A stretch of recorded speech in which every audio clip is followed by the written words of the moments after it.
Tahun kedua saya kuliah, pertengahan tahun 2000, hari Jumat malam Sabtu, saya dijemput oleh adik kelas saya di SMU untuk menghadiri acara Diksar, Pendidikan Dasar, di Gunung Bunder Bogor. Pukul 21.00, saya jalan satu rombongan, berjumlah 7 orang menggunakan mobil. Tanpa ada kendala berarti, pukul 22.30, kita semua sudah sampai di pintu gerbang masuk Gunung Bunder.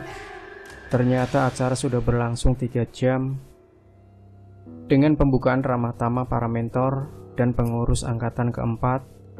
Tidak ada kendala materi, satu persatu selesai. Semua peserta Diksar saat itu ada 25 orang, terbagi menjadi 5 tim. Acara pembukaan selesai pukul 12 malam dan semua beristirahat di dalam tenda tim masing-masing. Saya yang masih lelah menemani beberapa senior-senior pembina untuk sekedar mengatur acara besok pagi setelah subuh. Pukul 3.30, saya terbangun untuk persiapan sholat subuh. Tenda kami ada di dekat Curug Pangeran dengan sebuah lapangan yang lumayan luas untuk peserta Diksar. Saya menuju ke MCK untuk mandi.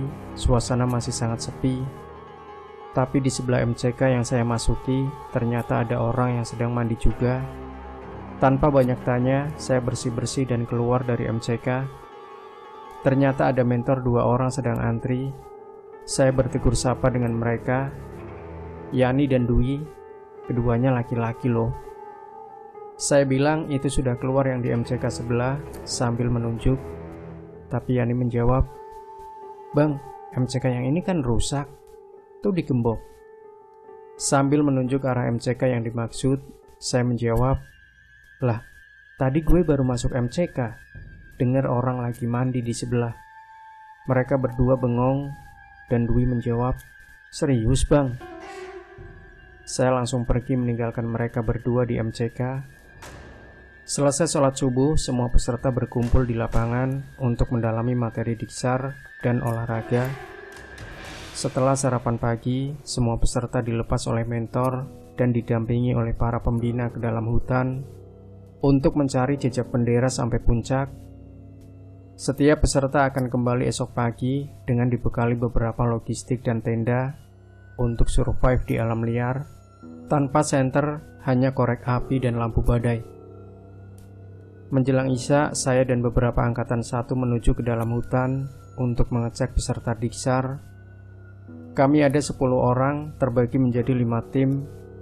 Juga setiap tenda yang kami lalui, ada saja beberapa permasalahan peserta Diksar, mulai dari ego sampai pertengkaran mulut karena masalah logistik.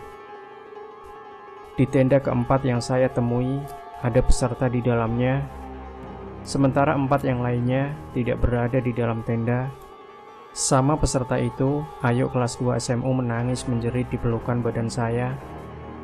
Satu teman saya, Fahrul, menenangkan diri Ayu dan menanyakan kemana 4 teman lainnya. Tapi Ayu menunjuk ke ujung luar tenda. Fahrul kemudian mengecek keberadaan peserta tersebut, dan Ayu saya tarik keluar dari dalam tenda. Saya menyalakan walkie-talkie dan menginstruksikan beberapa mentor untuk menjemput peserta di tenda keempat. Saya menyalakan light stick untuk tanda keberadaan peserta.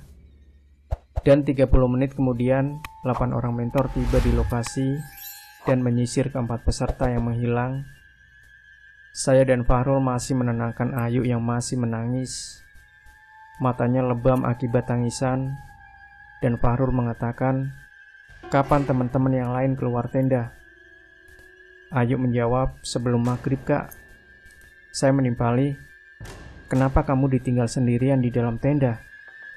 Dan Ayu menjawab, "Saya ketiduran sejak sore dan terbangun saat akan maghrib ketika mereka berempat keluar tenda sambil berlari meninggalkan saya kak." Fahrul menanyakan kembali kenapa mereka pada lari, dan Ayu menunjuk ke dalam tenda. Antara percaya dan tidak percaya, dari balik tenda ada bayangan sosok perempuan terduduk sedang menggendong sesuatu. Dalam hati saya, mungkin ini sebabnya Ayu menangis. Saya menarik Fahrul agar menjauhi tenda. Dan tiba-tiba pandangan Ayu melihat ke atas pohon, terdiam, kemudian berteriak kencang dan pingsan.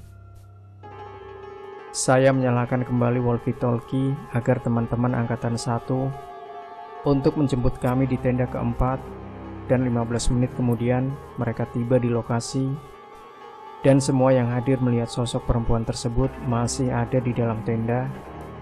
Saya menginstruksikan agar semua peserta dibawa keluar dan berkumpul lagi di lapangan dekat Curug Pangeran karena situasi makin tidak kondusif.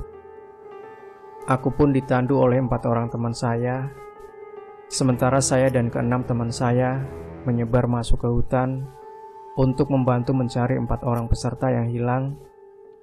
Hampir pukul 1 pagi, ternyata ke-4 peserta sudah ditemukan dalam keadaan pingsan dan ditandu ke arah lapangan. Dari ke-5 tenda peserta, ternyata setelah diabsen oleh pembina, ada 1 tim yang belum datang, yaitu tenda ke-5. Dengan susah payah, beberapa mentor dan pembina saya tugaskan untuk menyisir keberadaan tim ke-5 yang belum kunjung tiba, dengan konsekuensi jangan melewati tenda ke-4. Kami menyebar ada 17 orang untuk menjemput peserta. Di tengah perjalanan memasuki hutan yang tidak terlalu lebat, kami dihadang penampakan pocong di sela-sela pohon. Hampir 2 jam kami seperti orang tersasar, dan tiba di lokasi tenda ke-5 saat adzan subuh, dan semua peserta pingsan berada di luar tenda. Kami semua mengangkut semua peserta setelah matahari terang dan baru kembali ke lapangan pukul 6:30 waktu Indonesia Barat. Saya pun berkumpul di lapangan untuk mengasih arahan agar semua peserta tetap tenang, dan satu persatu tim keempat bercerita kepada kami semua bahwa teror penampakan saat mereka mendirikan tenda sore hari. Entah kenapa tiba-tiba gerimis dengan kabut seperti menghampiri tenda mereka. Puncaknya, sosok tersebut di depan tenda mereka menghilang dan tiba-tiba ada di dalam tenda, dan mereka pun berlarian keluar tenda. Kejadian tersebut juga dialami oleh tim ke-5, sama persis ceritanya. Tapi mereka saat akan berkemas, diketawai suara perempuan, dan tiba-tiba sudah berada di dalam tenda.